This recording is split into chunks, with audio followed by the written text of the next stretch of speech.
शिक्षा मंत्री धर्मेंद्र प्रधान के बाद अगला टारगेट गृह मंत्री अमित शाह हैं। अमित शाह केवल विपक्ष के ही नहीं, उन सभी के टारगेट हैं जो जंतर मंतर स्टूडेंट प्रोटेस्ट के चेहरे रहे हैं। सीजेपी संस्थापक अभिजीत दीपके हों या आयशा लीडर नेहा, दोनों ने अमित शाह को टारगेट करना शुरू कर दिया है।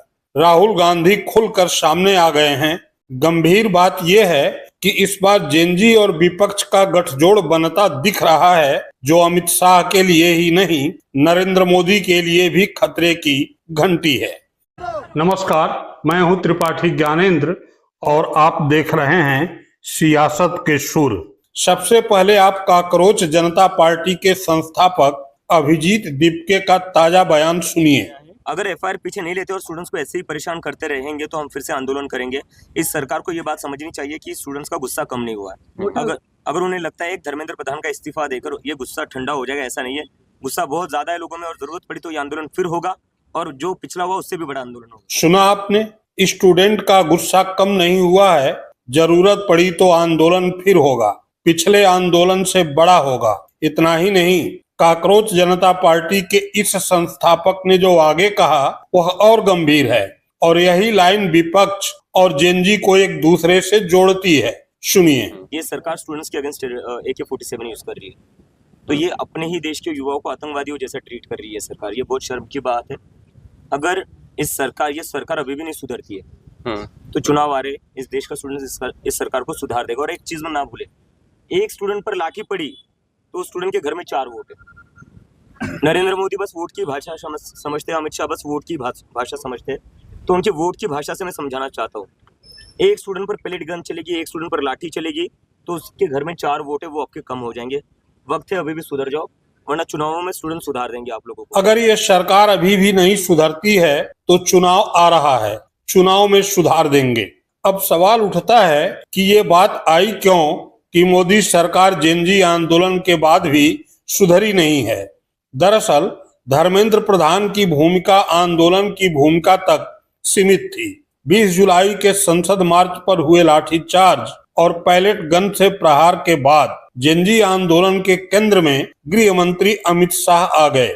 उसी समय जंतर मंतर पर 23 दिन तक भूख हड़ताल करने वाली आयशा लीडर नेहा ने यह स्पष्ट कर दिया था कि जेनजी पर लाठीचार्ज की जिम्मेदारी तय होनी चाहिए और इसमें गृह मंत्री अमित शाह की भूमिका भी स्पष्ट होनी चाहिए। सुनिए नेहा को। कोई भी अकाउंटेबिलिटी 20 तारीख की जो हिंसा हुई है उस पे कमिश्नर ऑफ पुलिस को भी, होम मिनिस्टर को भी लेनी होगी। इस पे कोई डिस्कशन, कोई भी ऊपर नीचे हमें एक्सेप्टेबल नहीं है। और गृह मंत्री की जिम्मेदारी तय करने के बजाय आंदोलन में शामिल छात्रों की धरपकड़ शुरू हो गई।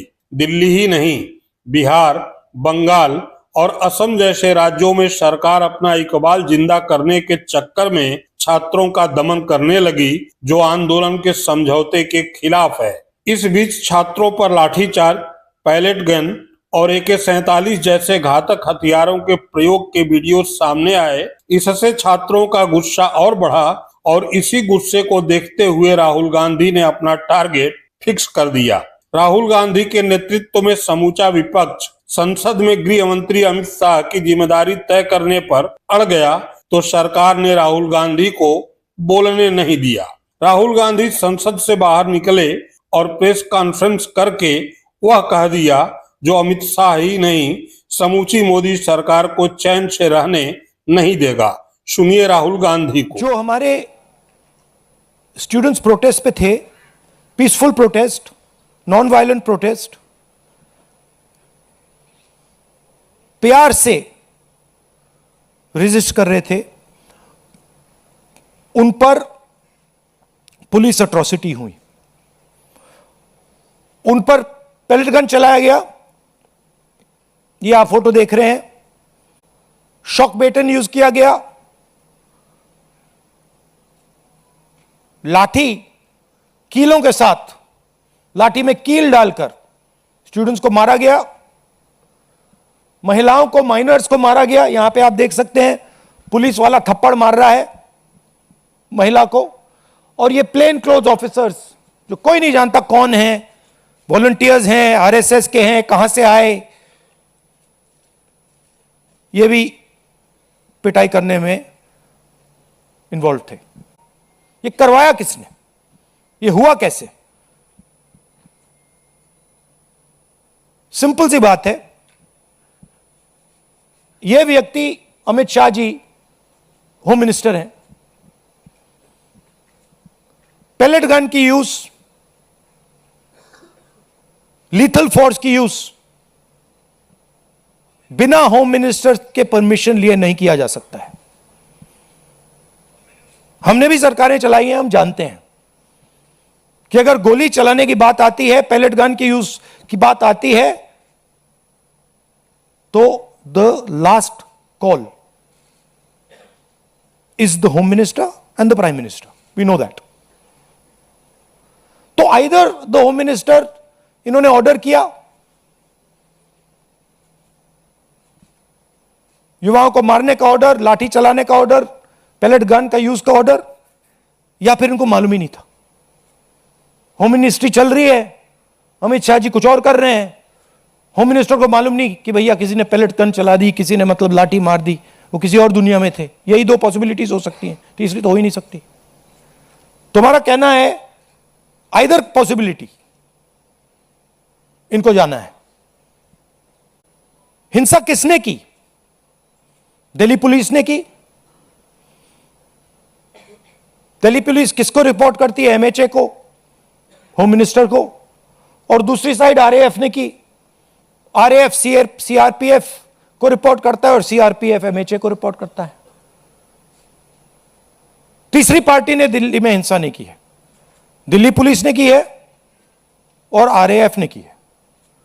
एंड बोथ ऑफ देम, दोनों होम मिनिस्टर को रिपोर्ट करते हैं। तो हमारा कहना है कि स्टूडेंट्स को जस्टिस तो मिलेगी, आज नहीं तो कल। सरकार को हमारी एडवाइस है कि आप अमित शाह जी को हटा दीजिए और एक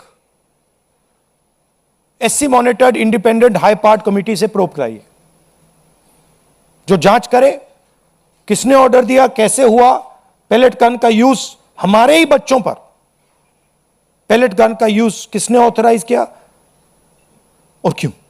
यह पहली बार हो रहा है जब लोगों का गुस्सा राहुल गांधी के गुस्से का हिस्सा बनता दिख रहा है। जेनजी आंदोलन के चेहरे भी यह कहते नजर आ रहे हैं कि ये सरकार वोट की भाषा समझती है और इसे उसी की भाषा में समझाया जाएगा। नरेंद्र मोदी बस वोट की भाषा समझते हैं, अमित शाह बस वोट की भाषा समझते हैं। तो उनके वोट की भाषा से मैं समझाना चाहता हूँ, एक स्टूडेंट पर पैलेट गन चलेगी, एक स्टूडेंट पर लाठी चलेगी, तो उसके घर में 4 वोट है वो आपके कम हो जाएंगे। वक्त है, अभी भी सुधर जाओ, वरना चुनावों में स्टूडेंट सुधार देंगे आप लोगों को। संकेत साफ है, टारगेट पर अमित शाह हैं और अमित शाह में मोदी सरकार की जान है।